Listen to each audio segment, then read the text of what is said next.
What's up, guys? Welcome back to the channel. Judy Far here, ex-professional boxer. December 6th, we have Opetaia versus Sin Cara. The fighter 23-0, I believe, with 19 knockouts.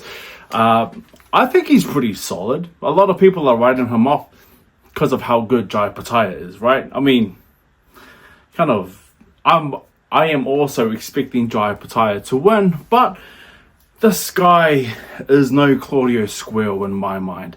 Last time we saw Opetaia out, he took the guy out, breaking his jaw with a beautifully timed right hook on the inside.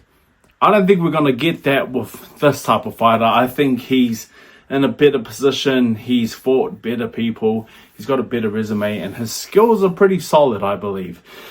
I think Opetaia is at another level in terms of basically everything. Opetaia is younger. He's faster. He hits harder. His technique is clean. This guy isn't as good as Opetaia, for sure. Not on paper. As we know, this is boxing. Anything can happen, even if the guy's a bit older than Jai. There's still danger there. So we got that coming up on December 6th. I think it'll be a better fight than what people think. But I also agree with others, and I believe Opetaia will come out on top, either giving us a devastating knockout or displaying his skills and his boxing ability a bit more. I wouldn't mind either one. It'd be good for Opetaia to actually get in some solid rounds. If this guy can hang with Opetaia, then Opetaia is going to get some well-needed rounds, because from what I hear that Ramirez is back. So Ramirez, which I think is probably the best fight for Opetaia right now. Ramirez, unified champion. If we can get these two in the ring, I think we're going to be seeing a terrific fight. They got styles that really match, right? Because we got Ramirez. He's a come forward fighter. Even though he's a bit taller, he likes to swing with the guys. He's very tough. And that's very similar to Opetaia. Opetaia, he can also plant his feet and bang with guys if he wants to. But I do like boxing version of Opetaia. But sometimes if he wants to, and you see that little grin on his face, and you see him start to knock down and swing, I love that as well. I think that fight is definitely in the future, because what I heard Ramirez is coming back early next year, which means we could possibly get another unification fight between these two later on next year. I wouldn't say mid next year, because I believe Ramirez will need a warm-up fight, and then will possibly need to maybe fight someone else first and then go in for a unification. But if they decide to fight mid-year next year, oh, what a treat that would be. But it all depends on Jai's next fight. How is he going to perform? We'll see. In this lineup, we also have another two fights that I'm keeping my eye on. So the first one is Teremoana, big Cook Island monster, fighting out of Australia. Big guy with great attributes, and he can box beautifully if he wants to, but most of the times he wants to go there and knock these dudes out, and he does it in a great way too. He doesn't hold back with his shots. He hardly really boxes his way for cleaner shots. He just wants to go in there and rip people to shreds. And that's what people want to see, especially in the heavyweight division. Even though he's on the early stages right now of his career, where he's going to be knocking over some cans, and expected to, the way you do it also helps.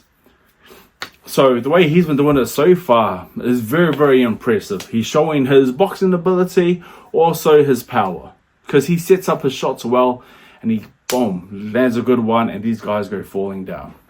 Great display from Teremoana. I think we're going to be seeing relatively the same thing, because I know that the guy he's fighting, I think his name is German, He's a lot smaller than Teremoana. Teremoana is a big guy who knows he's a big guy, and he doesn't try to box and move or be timid. No, he goes in there and tries to destroy his opponents, which I think we'll see in this fight. The other fight, which I think will be the fight of the night and could possibly be a repeat of their last fight, is Justice Huni and Kiki Leutele. Kiki, strong fighter, Samoan, New Zealand. He fights very, very well on the front foot, and he is always going over to Australia to fight these dudes. He's fighting, I think he fought almost all the top fighters in Australia. and he's done well against all of them. The best fight, which I think, was Justice Huni and Kiki Leutele. On their first fight, it was a massive barn burner. So this was when Justice Huni was still relatively new to the pro scene. He was doing well. He ran into Kiki Leutele, and I thought, because we all know how Kiki fights, he likes to pound his feet and swing. I thought that Justice would probably do the opposite, because when someone wants to do one thing in boxing, you would give them something else. You can't have it your way. So that's what I was expecting to see when Justice and Kiki Leutele fought. What I saw was something completely different. Justice planted his feet and stayed there and fought with Kiki. Are we going to be seeing the same thing come December 6th?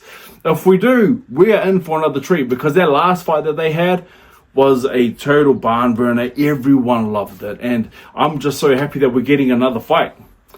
What makes this fight a bit more interesting is the trajectory that Justice Huni has been on. He has been having great fights and great performances. Even though he lost recently to Fabio Wardley, that was still a great performance, showing how skillful he is and that he deserves to be up in the top. So how will he deal with someone that he's already beat? Kiki Leutele has actually disappeared from the fight scene for a little bit. I'm not too sure what happened there. Maybe there was some kind of injury that he didn't disclose, but we'll see. As for right now, he is training the house down. The last time that we saw him in an interview, he looks different. He looks a lot more toned. Shoulders are like coming through like nice and solid. He's a bit more trim. He's doing hill sprints, and he's doing all these things to come in the best possible form on December 6th, because he knows what he's in for. These guys have already fought, and they took a lot out of each other in their last fight. So I reckon we're going to be seeing something very close to, or very reminiscent to, the last fight. Are we going to be seeing Justice Huni maybe pull away in this fight? Because when you compare the two careers, especially recently, you would maybe expect that, because not too much has happened with Kiki, but a lot has happened with Justice Huni. A lot of people will be expecting him to maybe go through Kiki. But the thing is that Kiki Leutele and his team, they're smart. So they saw what happened in the Fabio Wardley fight when you punch with Justice Huni, and maybe you can land that same shot that Fabio Wardley did. Maybe he's coming in to actually take him out, but with a better plan, because we saw it work one time. I don't know. I think it's going to be a good fight regardless. I'm looking to these three fights: Justice Huni's fight with Kiki, Jaya Opetaia, of course, and Teremoana, the big Cook Islander. So these are three fights I'm looking forward to. Going forward towards December 6th, I'll be putting out a little bit more content, kind of breaking these fights down a bit. The whole card in this fight night is also stacked, but I'm keeping my eye on these three fights. Anyway, guys, that's me, Junior Fight ex-professional boxer. See you guys later.